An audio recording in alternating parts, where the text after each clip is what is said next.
Hi, my name is Andrew MacLachlan. I'm the founder and general manager of CyberWarden, based in Dubai. I've lived in Dubai for 17 years, and I've always spent a lot of time here in RAK, and it's something that it's a place that I really enjoy being, and we'll talk about it later, but the business opportunities, I think, are very real. I think the opportunities are they're genuine here, and I think that there's businesses are established. There's a wide variety of businesses, and it's I think there's also a real need there. I think that there's I wouldn't say lack of competition.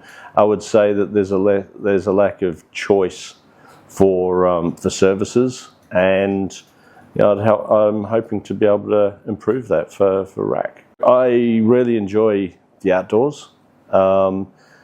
Sport, until very recently, I was competitive triathlete, and maybe 2 years ago now.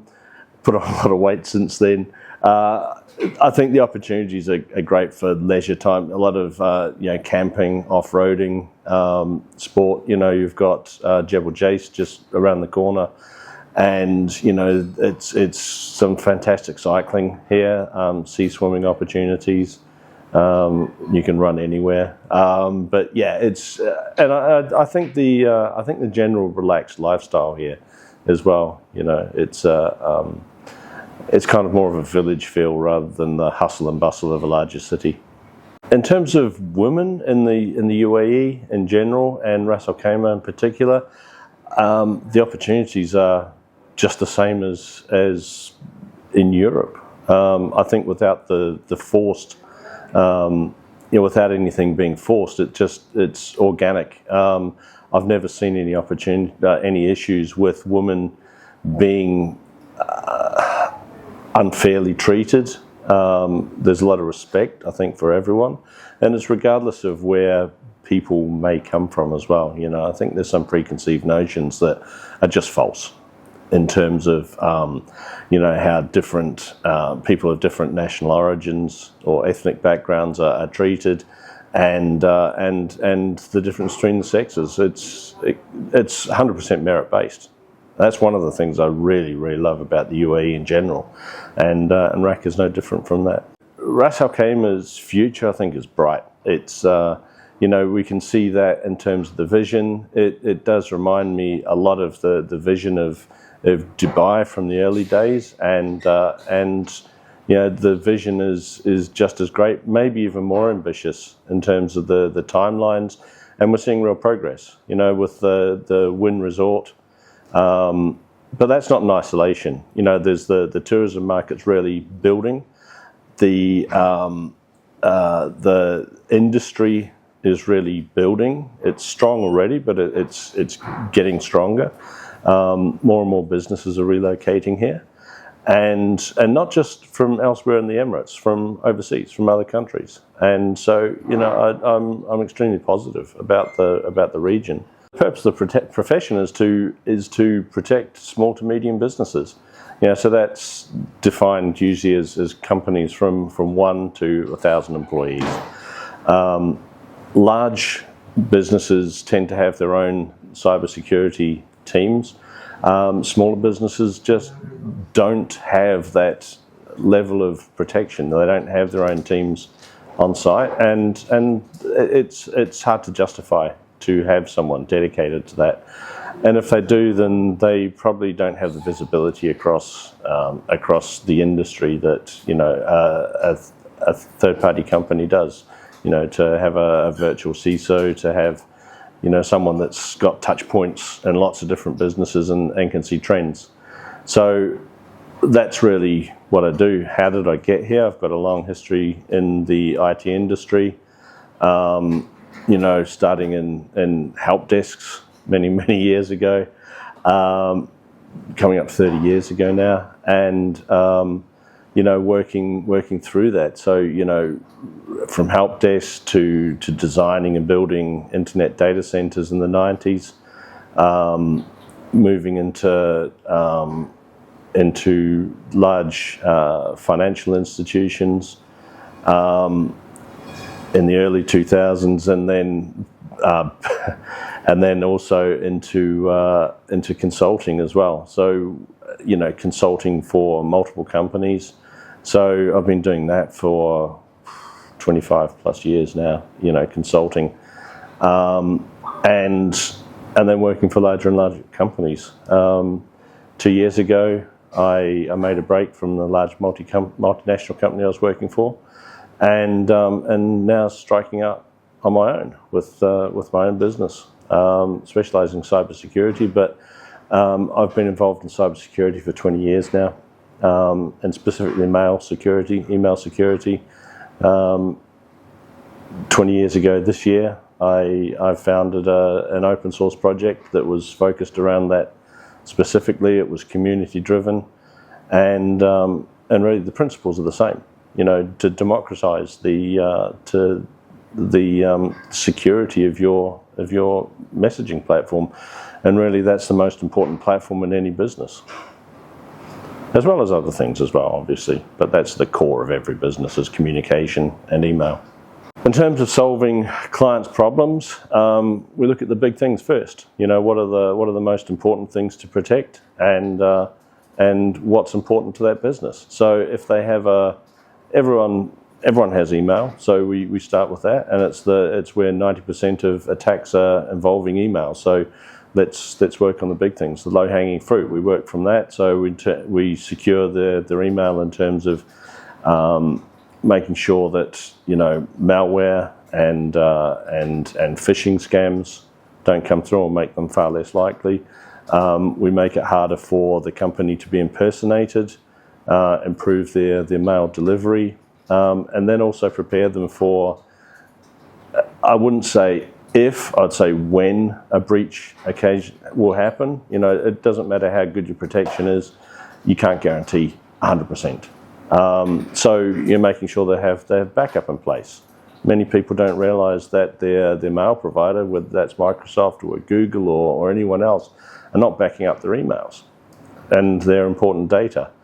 And we work in conjunction with general IT service providers to look after their general IT. So oftentimes our services are resold by those general IT service providers and just tack the services on as an additional service to their offering.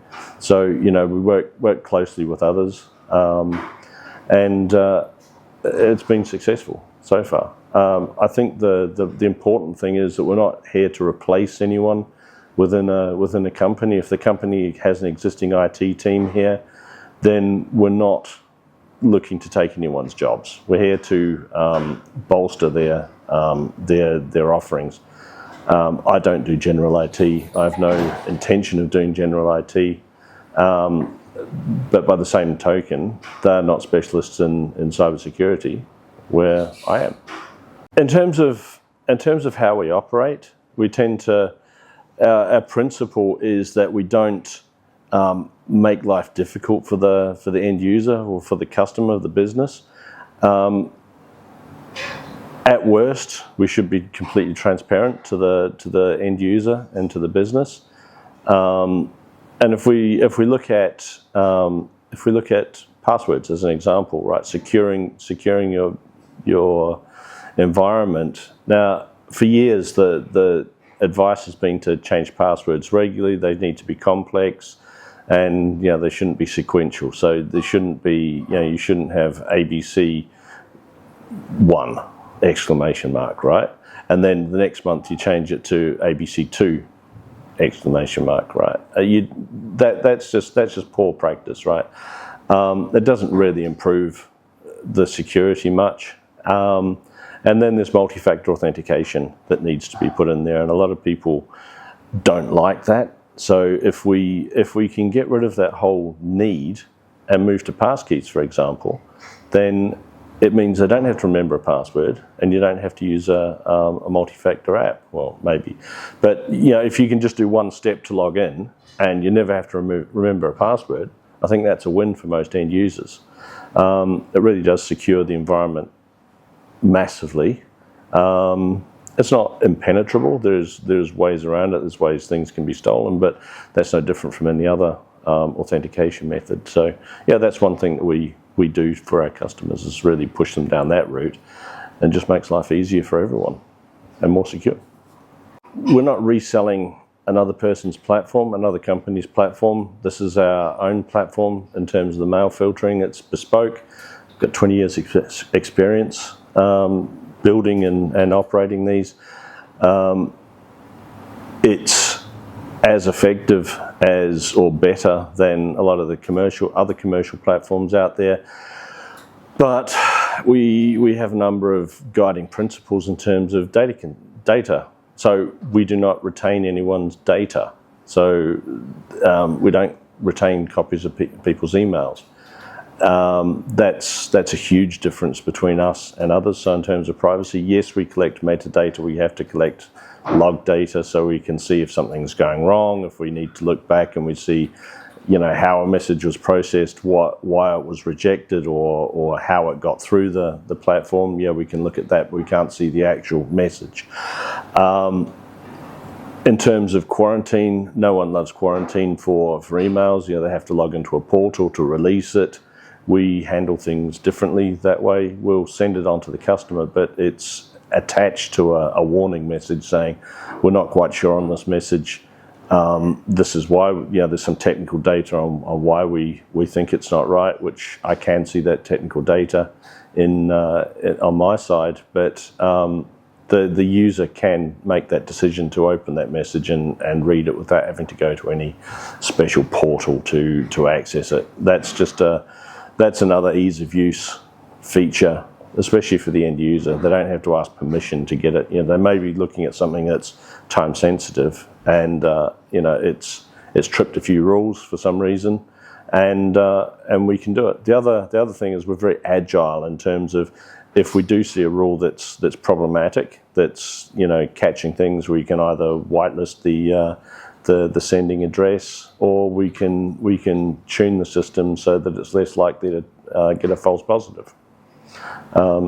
So you really don't have that flexibility with other providers. I'm taking constant feedback from end users, from customers, and fine-tuning the platform constantly.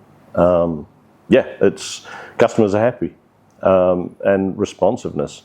Typically, they'll respond within an hour to a question or to an issue, and we just make it happen. No company's too small for to require security. If it's just one person or 500 people, it remains the same. You need to secure your platform, and that's from both a security perspective and also a deliverability perspective. If you don't have the right protections in place, then you can lose money. Simple as that. So that may be someone stealing your money. Yeah, it could be fake invoices. It could be people spoofing you, or also known as impersonation attacks. And they could take money from your customers, and that impacts both you, because you haven't received the invoice, or you haven't received the payment for the invoice, and the customer, because they still owe you money, and they will have to pay again, and that reduces trust in amongst your customers as well. So you need to have that. From a deliverability perspective, if you don't have the right protections in place, both Google and Microsoft, which host 90% of the world's business mailboxes, then they will start rejecting your mails. In fact, they're already starting to do that. And they'll either send it to junk, or they'll just reject it outright if you don't have the right protections in place. You've got to have it. That's just a fact of today's world. Get out and enjoy it, and one way to understand what's available, what's happening in RAK, visit the RAK website and explore. Get out and visit Jebel Jais. There's a lot of things to do up there. Top tip, in summertime, it's cooler up there. And you're above the humidity, the temperature's cooler. There's if you're into adventure type sports, then it's all there up there. If you like having picnics in the evening, it's a great place to be. Just get out into the mountains. There's so many places to explore. There's a lot of things to see and nearby as well. There's archaeological sites. There's amazing views. Going for a hike first thing in the morning is insane. The beaches, it's all here. Everything's here. I think just the addition of the mountains, I think, makes it special. I grew up in between the beach and the mountains in New Zealand, and it just reminds me so much. Yeah, the mountains are different, but it's incredible. And if you're really lucky, sometimes in winter you might even get a little bit of snow. The purpose of the profession is protecting small to medium businesses. Should we start again?